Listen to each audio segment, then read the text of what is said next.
Hello, नमस्कार, जय Shri Ram. The Vineet Kumar में आप सभी का स्वागत है। पूरी जिंदगी दूसरों के लिए मैंने जिया, अब पहली बार खुद को जीने की कोशिश कर रहा हूँ। नाम है मेरा रघुनाथ प्रसाद अवस्थी, उम्र मेरी 66 साल है और अब मेरी सुबह की चाय बस मेरे लिए बनती है। 35 साल मैंने बैंक में नौकरी की। हर दिन, हर फाइल, हर सिग्नेचर मेरी पहचान हुआ करती थी। आज पहचान बस एक कमरा है जिसमें मैं अकेला हूँ। बेटा आईआईटी में है, बहू भी वर्क फ्रॉम होम करती है। घर में 3 लोग हैं, पर बात इतनी कम होती है कि लगता है हम 3 वाईफाई सिग्नल हैं। एक दिन कहा, चलो आज बाहर कहीं घूम आते हैं। बेटे ने कहा, पापा मीटिंग है कभी और मैं चुपचाप अपने कमरे में लौट आया। आज मैंने अलमारी से एक डायरी निकाली, मेरे कॉलेज के ज़माने की। उसमें कविता थी कि मैं कौन हूँ। मैं मुस्कुराया, तब मैं जानता था कि मैं कौन हूँ। अब 66 की उम्र में फिर वही सवाल उठ रहा है कि मैं कौन हूँ। मैं अपने आप को पहचानने में मजबूर हूँ कि मैं कौन हूँ। मैं अपने आप में अपने की पहचान ढूंढ रहा हूँ। एक दिन पार्क में मैं घूमने निकला। पार्क में कुछ बच्चे नाटक की रिहर्सल कर रहे थे। मैं एक कोने में बैठ गया, चुपचाप उनको देखने लगा। देखने में मेरे को बहुत ही आनंद महसूस हो रहा था।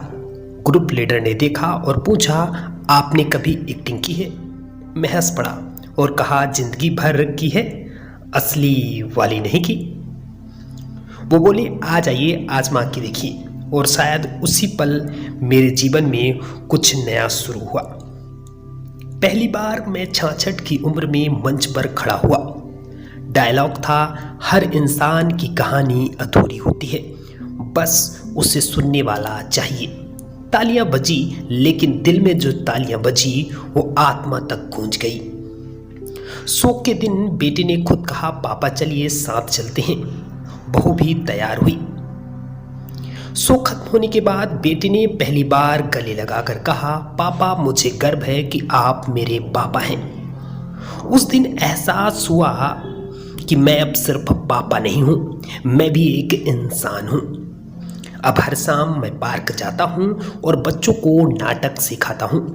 कभी सीनियर सेंटर में सुनाता हूं कविता और लोग मुझे अब अवस्थी जी नहीं, रघु भैया कहते हैं। और मुझे लगता है कि अब मैं किसी का सिर दर्द नहीं, बल्कि किसी की प्रेरणा हूँ।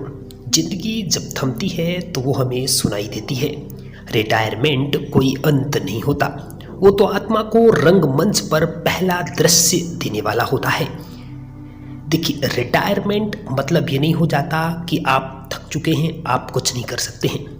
रिटायरमेंट एक नए जीवन की शुरुआत होती है। इसमें हमें अपने आप को पहचानना होता है कि हम कौन हैं, हमें क्या करना चाहिए। और रिटायरमेंट के लिए आपको पहले से भी प्लान करना चाहिए। बहुत सारे लोग रिटायरमेंट के पहले ऐसी रणनीति तैयार कर लेते हैं जो रिटायरमेंट के बाद उनको कष्ट देती है।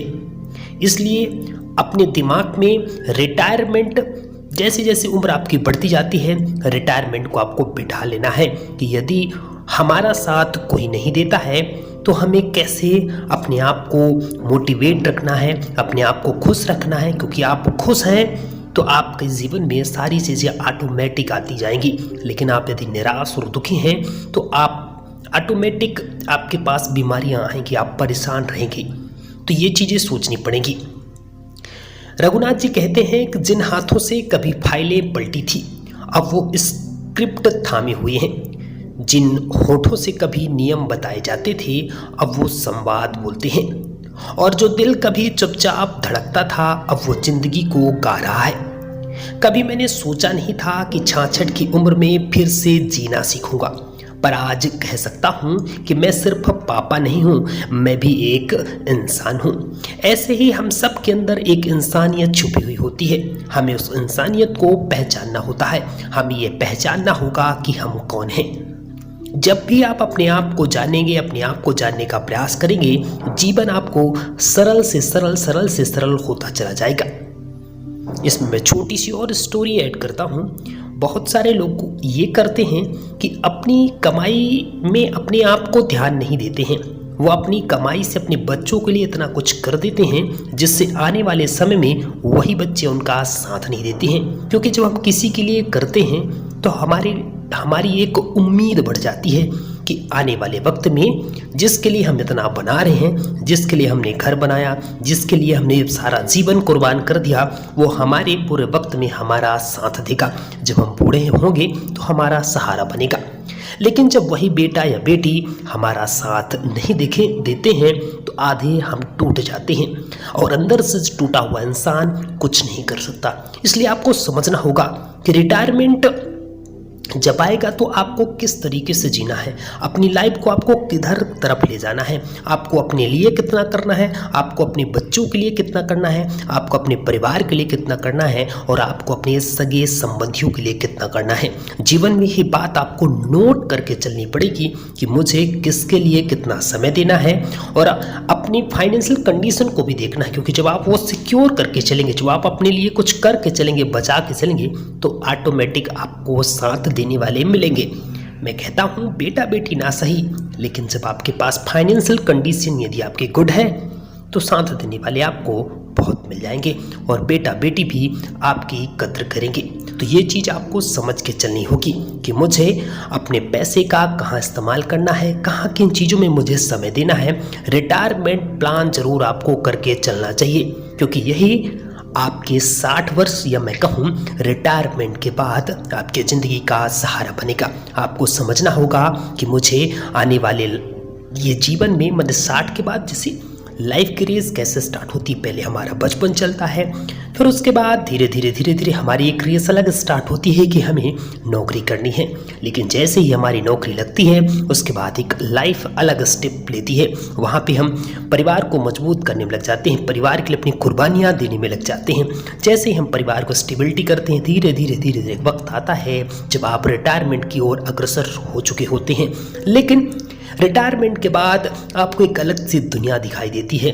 जब उस दुनिया में आपका कोई सहारा नहीं बनता तो आपको दुख कष्ट महसूस होता है, जिससे आप बुरी तरीके से टूट चुके होते हैं। ये चीज़ें आपको समझ के चलनी होगी कि मुझे कैसे रिटायरमेंट प्लान करना है।